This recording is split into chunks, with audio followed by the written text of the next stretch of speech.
Hello and welcome to Executive Decision, where every week we go head to head with business leaders and thought leaders and economic pundits on the state of the Indian economy, but also the world economy, which is reeling as a result of the coronavirus. Joining me on the show, I'm very pleased to have with me a leading commentator on the global economy and its dynamics. I have with me Martin Wolf, who's Chief Economic Commentator for the Financial Times in London.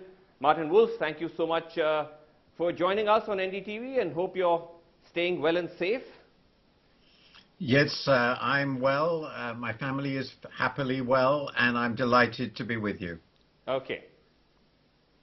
Thanks very much indeed, Martin Wolf. Let me get straight to it. Now, you've been saying in your interviews and your pieces that this particular coronavirus slowdown, or whatever term one wants to use, the impact on the economy, is actually worse than the Great Depression of the 1930s. You still stand by that?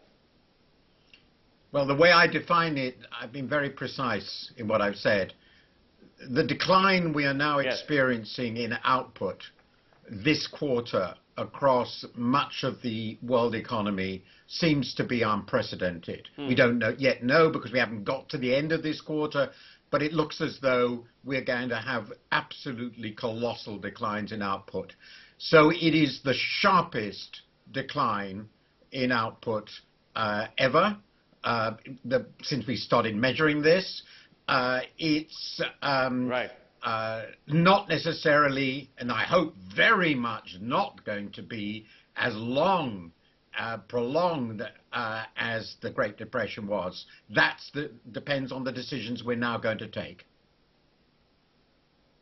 Right. So just for the benefit of our viewers who may not be fully aware, the Great Depression was this massive economic downturn all around the world in the early 30s and lasted for at least 2 to 3 years by some measure. But you're hopeful much longer, I think. It won't be that long, but of course, much longer. Okay. But you are hopeful this is not going to be that long, but it depends on the decisions that we take, Martin Wolf. And let's talk a little bit about that, because the debate that's unfolding in every single country, including India, is how you actually ease up on the restrictions, ease up on lockdowns, and come back towards business as usual, which, as you've been pointing out, is not an either-or choice. You have to weigh both factors closely. Are you still of the view, as I've seen you write and argue, that it's better to be safe when it comes to lockdowns, hold off for as long as possible till the disease is under control, and then start opening up?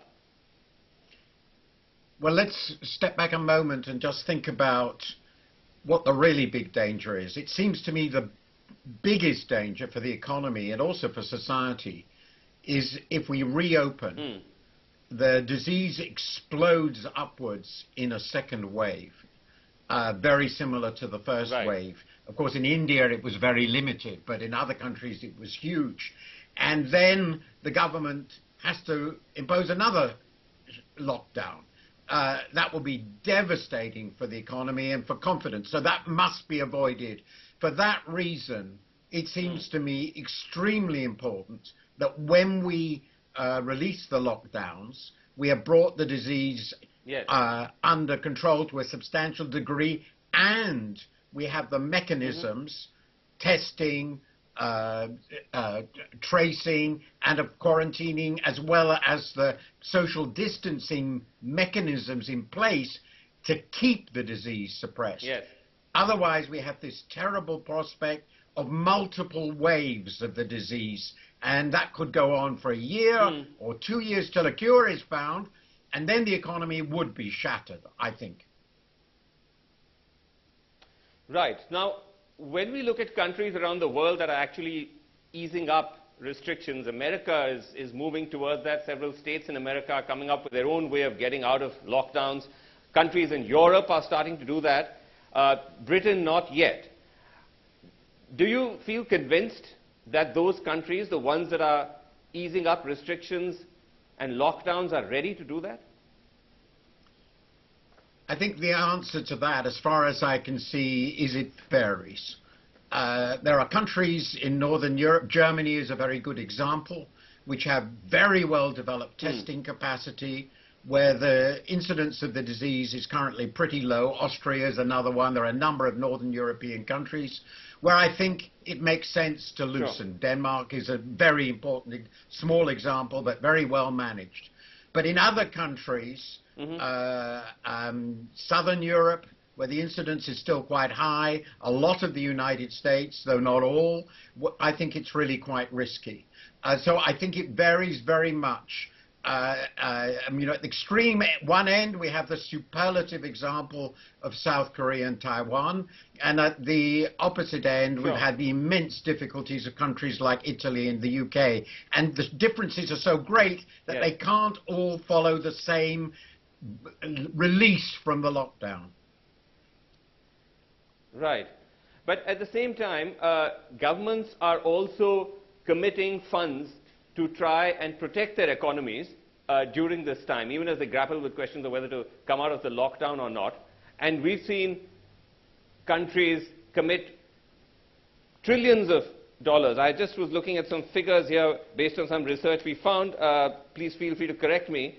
But the US has committed about $3 trillion, about 15% of GDP. Japan, $1 trillion, 20% of GDP. Germany, $756 billion, about 20% of GDP.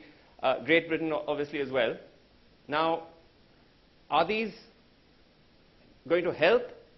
Will this be enough to try to offset some of the economic losses? I think their main aim is to preserve people's incomes, very, very important, so people don't starve, as it were, even if they don't have an income. It's the first and most important. The second is to avoid the collapse of very large parts of the economy. The closure of businesses is very difficult to reverse. If the lockdown period is not too long, and if when we come out, it's a sustained exit into something closer to normality, it won't be normal until we have a vaccine or a cure, but close to normal, then I think these mechanisms will be enough in the developed countries which have the capacity to borrow so much money and to create so much money. In other parts of the world, I am more worried that if the lockdowns go on for a long time, the damage to the economy could be irreparable. I am, for example, a bit concerned about the situation in India. But in our cases, I think these measures are very different, but they have a similar theme, and they are reasonably effective, and they will be expensive, but we can afford them. Right. I was actually going to ask you about India, because the concern here is that the government has enforced one of the strictest lockdowns in the world, but has committed less than 1% of GDP when it comes to funds. Obviously, there's a strong case to commit more funds, but then the challenge before developing economies, as you know, is that printing cash can also lead you down a fiscal path which is not really advisable. So that is a challenge, is it not? And how would you, what suggestions at all would you have for governments like India that are trying to strike this balance? Well, I was actually on a webinar yesterday with the Confederation of Indian Industry, and we discussed this very subject. I will make 2 points. I have been genuinely surprised. I'm not saying it's wrong, I have no idea, but I've been generally surprised by the severity of the Indian lockdown, given the demographic characteristics of India. It's a relatively young country, and therefore should be less vulnerable to the disease, and the obvious limits of fiscal spending in India. Nonetheless, I believe that the Indian government could spend a lot more, and it should spend a lot more. I believe that in India, where the finance of the government comes from domestic currency bonds, which are held by Indians, it's a country where nominal GDP if you like, should normally grow much faster than the interest rate on long-term bonds. I believe a significant increase in fiscal debt is manageable for India. Indeed, I recommended in a contribution I made to a commission once headed by N.K. Singh a little while ago, that India needed to contain its debt. It's now about 68% of GDP, precisely in order to be able to use it in emergency situations like this. So I think the government of India should spend. Okay. One of the things that countries like India are looking at as a way of coming out of this hole is how this is going to change dynamics, economic dynamics the world over, especially with China. Now, much has been made of the fact that business is moving away, manufacturing, other businesses moving away from China towards other countries. Is that significant enough at the moment for us to be able to see that as an outcome of the consequences of this? Or is it too early to just write off China and say that now the China story is over? Well, I would certainly not predict at this stage that the China story is over. There are so many possibilities on that. But I think it is a very safe bet that supply chains worldwide will be diversified, and a lot of that diversification will consist of moving parts of the supply chain, particularly for the most sensitive goods, out of China to other places, either back home into the market, so into the US or Europe, and or into other emerging and developing countries. And that is a very important opportunity. And I think it's also an opportunity for India, which India should try to seize if it can. Now, another conventional wisdom that we hear quite often these days is that this could strike a blow towards global trade and the free movement of goods and people across borders. You actually have argued that this would be a bad idea. Explain that. Well, first of all, I do think that will happen. Well, obviously the movement of people is going to be highly constrained until the disease is brought completely under control. There's no question about that.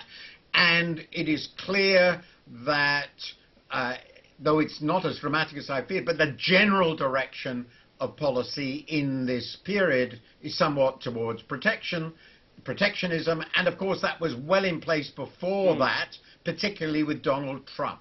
Right. Now, we don't know what the world will look like after the crisis, but I do hope that we don't reverse most of the progress towards a more globally integrated economy, because in my view, very strongly held, and I think supported by most economists, the opening of the world economy was a tremendous boost to world growth, particularly growth of emerging and developing countries. China's growth, India's growth, for example, which I follow very closely, would not have happened without the opening of its economy in the 90s and thereafter. So I think it will be a disaster if we gave up on globalization. The countries of the world cannot be, in my view, profitable and productive while trying to be self-sufficient. Right. The other big question, and this is somewhat political, is how you see the impact of the manner in which different leaders have handled the crisis in their countries and what it means to those countries. Trump in America, of course, comes to mind. Considerable amount of evidence to suggest that he bungled the response, responded too late. Similar questions about England's response as well, Boris Johnson. Do you see that as having political consequences for those leaders and those countries? I think there's no doubt that the failure to grapple successfully with this crisis has political consequences. I would say in the British case, after bungling for 5 or 6 weeks, things are beginning to improve. That doesn't mean we should forget it, and it will have to be looked at again. But at the moment, the government is in charge. It has a large majority. It's stable. I'm more concerned about America. And I'm concerned not just because it's been so terribly mishandled, but because it is becoming increasingly obvious that Mr. Trump is going to make anti-Chinese and blaming China for everything the focus of his election strategy. And that could lead to, if he succeeds, particularly a complete breakdown in relations between the US and China, even conflict. And I think that will be a true disaster for the world. China had made a lot of very big mistakes. We should have a thorough investigation of what's gone wrong in managing this disease everywhere. But if we try to get out of this by blaming one another and ending up in a superpower conflict, that would be a major world catastrophe. Yes. In fact, just yesterday, I think it was that Trump repeated the not very clearly verified case of how the virus was, originated in a lab in Wuhan. As I understand it, of course I'm not an expert, there is no credible expert evidence of this. It's incredibly unlikely as far as I can see, and I've read a bit of the scientific work on this. In any case, the President of the United States, it's ridiculous to say this when we're talking about Trump, but the President of the United States should not be repeating unverified allegations which are not supported by his own intelligence community about the world's second superpower. It's fantastically dangerous and irresponsible, but if we say this about Trump, we're not adding anything. We all know that. That's true. So in conclusion, Martin Wolf, you're saying that, of course, much will depend on how countries manage to contain the virus and come out of the lockdown, and how they are able to restore their economies at least close to where it was earlier. And I know that prediction at a time like this is very difficult, but just given the current arc of the virus and of the kind of economic damage it's causing, what sort of scenario are we looking at? Because it's one thing to say this could be similar to the Great Depression or to previous economic downturns in an abstract sense, but to people watching, would you be able to describe what the real world consequences of where we are would mean for people? Obviously, it depends on individual economies, but I think there are two fundamental points. The economy of the world, and therefore really all the parts of it, will not go back to normal until the disease is contained.